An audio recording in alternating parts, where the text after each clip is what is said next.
बिस्मिल्लाहिर्रहमानिर्रहीम। अस्सलाम वालेकुम नाज़रीन, आप यूट्यूब चैनल देख रहे हैं। मैं इमरान खान हूँ। एक नए पंगे को पड़ गई है पीडीएम की हुकूमत। वैसे पीडीएम के सारे लोग तो नहीं है, आसिफ अली जरदारी और मौलाना फजलुर रहमान, ये दो लोग तो पहले इस दौर से बाहर थे। दौड़ के अंदर कुछ हद तक थोड़ा बहुत पीएमएलएन थी, क्योंकि 101 हलकों में जो यूनियन कौंसिल थी इस्लामाबाद की बल्दियाती इंतखाबात के लिए, वहाँ उनके पास बहुत महदूद यूनियन कौंसिल्स के लिए अपने उम्मीदवार मौजूद थे। वो अपने उम्मीदवार भी पूरे नहीं कर पा रहे थे और पाकिस्तान तहरीक इंसाफ ने पूरे इस्लामाबाद में अपने उम्मीदवारों का एक नेटवर्क बिछाया हुआ था और तहरीक इंसाफ ये इलेक्शन जीतने भी जा रही थी। अब इस इलेक्शन को इलेक्शन कमीशन ऑफ पाकिस्तान ने मुलतवी कर दिया था। पाकिस्तान तहरीक इंसाफ ने इसको चैलेंज किया हुआ था इस्लामाबाद हाई कोर्ट में, और उम्मीद तो बिल्कुल नहीं थी, लेकिन फ़ैसला आ गया इस्लामाबाद हाई कोर्ट का। अली ऐवान साहब हैं पाकिस्तान तहरीक इंसाफ के, उन्होंने इस्लामाबाद हाई कोर्ट में और साथ उनके जमात इस्लामी ने बल्दियाती इंतखाबात मुलतवी करने के ख़िलाफ़ दरख्वास्तें दायर की हुई थी और उन दरख्वास्तों पर फ़ैसला सुना दिया गया है और हाई कोर्ट ने पटिशन्स मंजूर कर ली हैं। इस्लामाबाद हाई कोर्ट ने इलेक्शन कमीशन को आज ही के रोज़, यानी कल ही के रोज़, आप अगर ये वीडियो सुन रहे हैं तो मैं 30 तारीख की रात को आप ये वीडियो सुन रहे हैं, 31 की सुबह सुन रहे हैं, तो इलेक्शन कमीशन ऑफ पाकिस्तान ने 31 दिसंबर के रोज़ ही, यानी हफ्ते वाले दिन ही, जो शेड्यूल के मुताबिक इलेक्शन है वो करवाने का हुक्म जारी कर दिया है। अभी इलेक्शन कमीशन ऑफ पाकिस्तान ने चंद दिन पहले इन चीज़ों को मुअख्खर किया था, क्योंकि हुकूमत ने पहले क्या किया, 6 माह पहले इन हलकों को बढ़ाकर 101 किया और ये कहा कि 101 हल्के होने चाहिए, फिर इलेक्शन डिले में चला गया।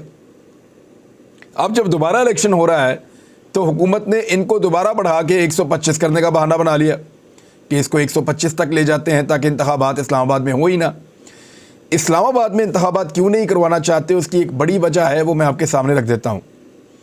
सबसे बड़ी वजह यह है कि इस्लामाबाद में ही हुकूमत है शहबाज शरीफ की, यानी पूरे पाकिस्तान के अंदर सिर्फ यही 27 किलोमीटर हैं जहाँ का वो वज़ीर आज़म है, और अगर वहाँ पर भी उनकी दुर्गत बन गई और वो बुरी तरह इलेक्शन हार गए और इस्लामाबाद के अंदर पाकिस्तान तहरीक इंसाफ की एक इंतज़ामिया बन गई, तो पीएमएलएन के लिए बड़ी मुश्किलात पैदा हो जाएंगी, क्योंकि वाहिद वो जगह जहाँ पे उनकी हुकूमत है वहाँ पे भी पाकिस्तान तहरीक इंसाफ तगड़ी हो जाएगी।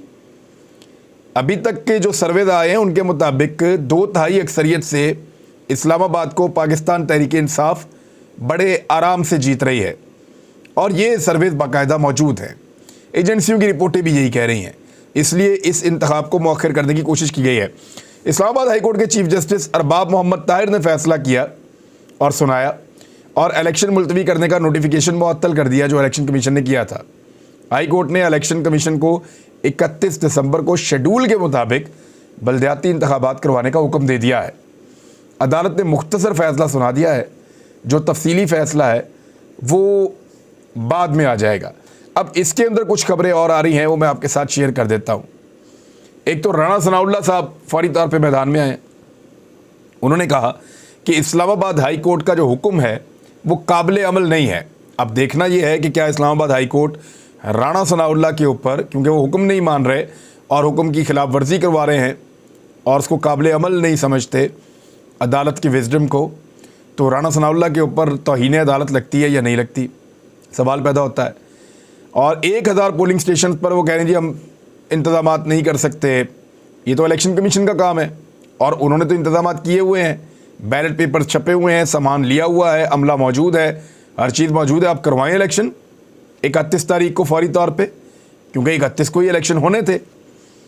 और फिर कह रहे हैं इस्लामाबाद में पहले ही थ्रेट्स हैं और यहाँ पर एक धमाका भी हो चुका है, एक हमला भी हो चुका है। तो अगर इसको बहाना आप बनाएंगे तो फिर तो आप पाकिस्तान में कभी भी इलेक्शन नहीं करवा सकेंगे। फिर तो पाकिस्तान में 2008 का इलेक्शन भी नहीं होना चाहिए था, 2013 का भी नहीं होना चाहिए था। तो ये तमाम इंतखाबात तो हुए हैं पाकिस्तान में, बार बार हुए हैं। अब राणा सनाउल्लाह साहब फरमा रहे हैं कि बल्दियाती इंतखाबात के लिए 4 से 5 महीने लग जाएंगे। अंदाज़ा कीजिए आप, इंतखाबात इतनी खौफनाक चीज़ हैं और इंतखाबात से पीडीएम के लोग इतना डरते हैं इस वक्त की वफाकी हुकूमत कि उनसे दूर भागते हैं। कम से कम भी बात करते हैं तो हफ्ते 10 दिन की बात नहीं करते, जब भी बात करते हैं तो 4 महीने 5 महीने ऐसे बात करते हैं।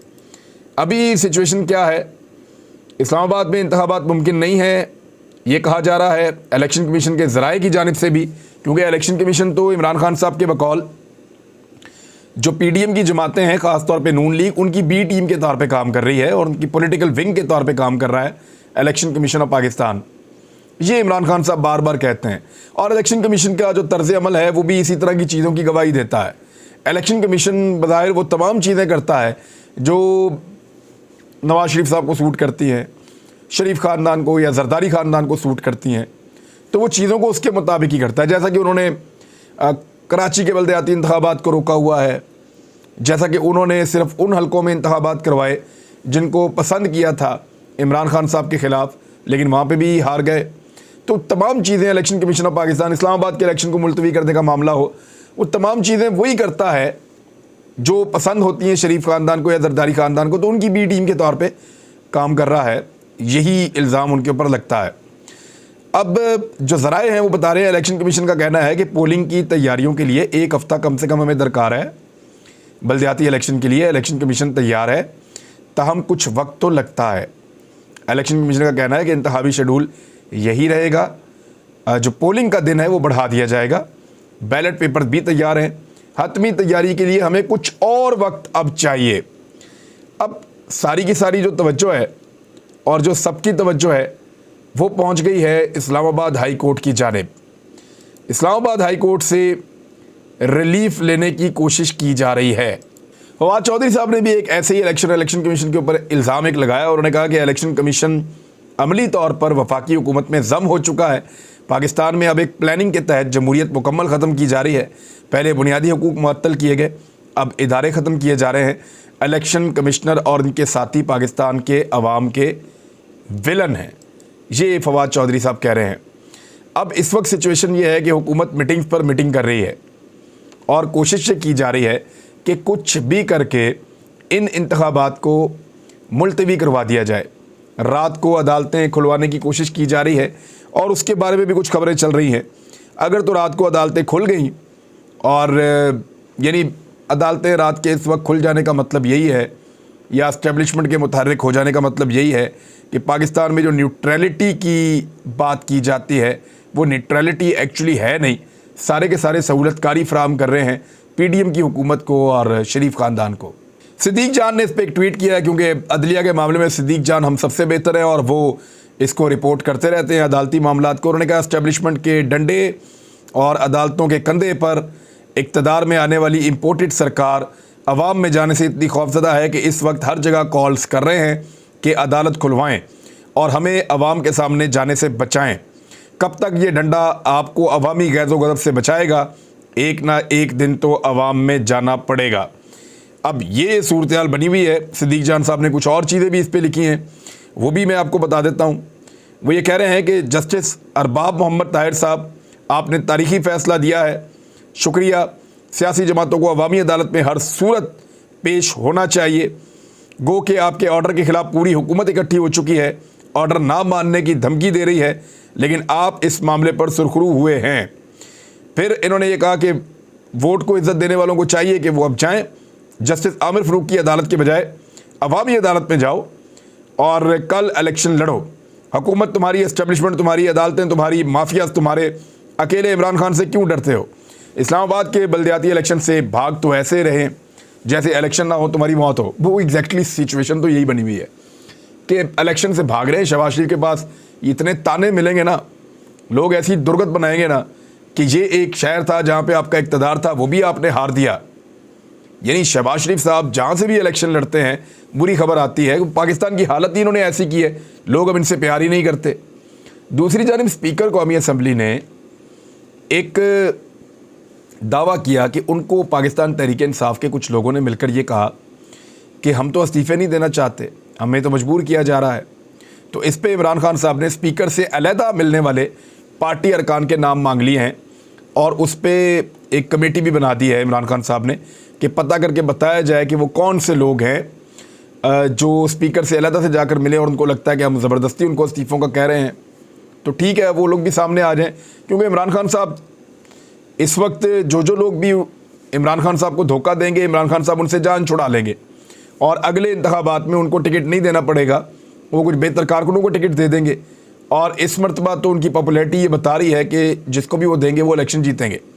मैंने आपको बहुत पहले एक दिन बताया था, तब पाकिस्तान की एस्टेब्लिशमेंट से कुछ लोगों ने, मेरे दोस्तों से भी रब्ता किया, मेरे से भी रब्ता किया, मुझे बराह रास्त भी और बिलवास्ता भी ये पैगाम दिया गया कि आपकी असेसमेंट गलत है, आपकी ये इन्फॉर्मेशन गलत है कि MKM को कभी मुतहर्रिक किया जाएगा या अल्ताफ़ हुसैन को या अल्ताफ़ हुसैन के जो धड़े हैं उनको इकट्ठा करने की कोशिश की जाएगी। एस्टेब्लिशमेंट कभी इतना घिनौना खेल नहीं खेलेगी और इस चीज़ के लिए हमने बड़ी कुर्बानियाँ दी हैं। कराची में अमन बड़ी मुश्किल से आया है, तो इस किस्म के दावे किए गए थे। तो मैंने उनसे ये कहा था कि ठीक है, ये आपका एक मौक़िफ़ है, लेकिन मेरे पास ये इन्फॉर्मेशन मौजूद है कि MKM के धड़ों को भी इकट्ठा किया जाएगा और अल्ताफ़ हुसैन के लिए भी मौका बनाया जाएगा ताकि इमरान खान का रास्ता रोका जाए और कराची और हैदराबाद में स्पेशली जो सिंध के शहरी इलाके हैं वहाँ पे इमरान खान की नशस्तों को कम करने की कोशिश की जाए। तो अब ज़रा ख़बर आप पढ़ लें, जो मैंने कहा था चंद महीने पहले वो अब साबित हो रहा है। ये खालिद मकबूल सिद्दीकी साहब की क़यादत के अंदर सबको इकट्ठा करने की कोशिश हो रही है। कामरान टसोरी साहब जो हैं वो ये चीज़ें कर रहे हैं। कामरान टसोरी से मुस्तफ़ा कमाल और अनीस कायम खानी की मुलाकात हुई।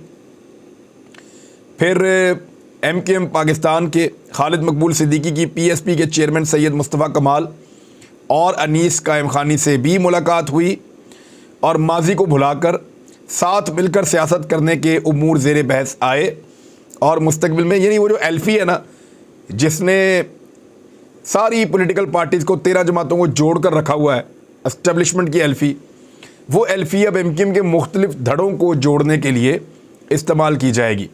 कौन कौन से, यानी फ़ारूक सत्तार साहब को मना कर लाया जा रहा है कि आइए जी इज़्ज़त और एहतराम के साथ MKM पाकिस्तान का हिस्सा बनिए, और MKM पाकिस्तान के जो नाराज़ लोग हैं उन सबको भी इकट्ठा किया जा रहा है। पाक सरज़मीन पार्टी, उसके नाम से ही आपको पता है ये पार्टी कौन सी क्यारियों में और कौन से गमलों में बनी थी। बहरहाल पाक सरज़मीन पार्टी को भी लाकर इनके साथ जोड़ कर बैठाया जा रहा है ताकि MKM के तमाम धड़े इकट्ठे हों और वो पतंग के निशान के ऊपर इलेक्शन लड़ें और फिर इनको पुराने हथकंडों के तहत, यानी जैसे वो भरे भराए बक्से आ जाते हैं, मार धाड़ होती है और गोलियां भी चलती हैं और बहुत अनलॉफुल किस्म का इलेक्शन होता है, तो उस तरह का इलेक्शन कराची और हैदराबाद में करवा के इन सबको इकट्ठा करके इमरान खान साहब को जितवाने की कोशिश की जाएगी। उसका रीज़न सुने आप, ज़रा समझिए आप। देखिए, जब भी कभी ये तमाम धड़े अलग अलग इलेक्शन लड़ेंगे और MKM पाकिस्तान को जितवा दिया जाएगा तो पाकिस्तान तहरीक-ए-इंसाफ अकेली शोर मचाएगी। यानी अगर अलग अलग लड़ेंगे तो सारे शोर मचाएंगे हारने वाले। PSP भी कहेगी, फ़ारूक सत्तार भी कहेंगे, इमरान खान भी कहेंगे, तहरीक-ए-लब्बैक भी कहेगी, रोला डालने वाले ज़्यादा हो जाएंगे। लेकिन अगर ये सारे धड़े इकट्ठे होंगे तो रोला डालने वाले कम हो जाएंगे हार और जीत के फैसले में। तो इसलिए इन सबको भी इकट्ठा किया जा रहा है और इसके बाद अगला गंदा खेल भी एस्टेब्लिशमेंट खेलेगी, क्योंकि पाकिस्तान में मुझे नहीं लगता कि एस्टेब्लिशमेंट का अभी दिल इस गंदे खेल से भरा है जो पिछले 8 महीनों से पाकिस्तान में खेला जा रहा है। ज़राए का कहना है कि अगले 8 से 10 दिनों में मज़ीद मुलाकातों का इम्कान ज़ाहिर किया जा रहा है, जिसमें मुस्तकबिल में साथ चलने के रूट्स तय किए जा सकते हैं। अब फवाद चौधरी साहब इस पर क्या कह रहे हैं, कराची रोशनियों का शहर था, सारे गुंडे जमा करके MKM बना दी गई। फवाद चौधरी ने कहा कि कराची रोशनियों का शहर था, एस्टेब्लिशमेंट को फिर ख्याल आया कि हमारी पार्टी होनी चाहिए, सारे गुंडे जमा करके MKM बना दी गई। कराची में अशरों तक, यानी कई दहाइयों तक आग और खून का खेल खेला गया, मुश्किल से जान छूटी थी। अब फिर ख्याल आ रहा है तहरीक-ए-इंसाफ को रोकना है, फिर ख्याल आ रहा है बारूद का ढेर इकट्ठा करके शहर में चिरागां की कोशिश की जाए, यानी रोशनियों के शहर में अब रोशनी लाई जाएगी बारूद इकट्ठा करके, क्योंकि जिन लोगों को इकट्ठा किया जा रहा है उनका ट्रैक रिकॉर्ड तो सबके सामने है। माजी में बोरी बंद लाशें कराची में मिलती रही हैं। पीपल्स पार्टी और MKM, अमन कमेटी और फलां ग्रुप ये आपस में लड़ते रहे हैं। जिस किस्म के हालात कराची में देखे गए हैं कई दहाइयों तक, अल्लाह ताला किसी दुश्मन को भी ना दिखाए, लेकिन उसी आग और खून के मिलाप को दोबारा इकट्ठा किया जा रहा है। लेकिन क्या ये सब मिलकर इमरान खान को कराची में शिकस्त दे देंगे? मुझे लगता है कि ये भी नहीं होगा। अल्ताफ़ हुसैन को वापस लाना पड़ेगा, अल्ताफ़ हुसैन को शामिल करना पड़ेगा, उनको दोबारा से इनके साथ जोड़ना पड़ेगा, फिर जाके थोड़ी बहुत बात बनेगी। लेकिन इमरान खान को इस वक्त जो इन्होंने पाकिस्तान की दुर्गत बनाई है, पाकिस्तान की मईशत की और पाकिस्तान के आम आदमी की, इस वक्त उसको रोकने के लिए ये कोशिशें भी नाकाफ़ी होंगी। अब तक के लिए इतना ही, अपना ख्याल रखिएगा, अपने चैनल का भी। अल्लाह हाफ़िज़।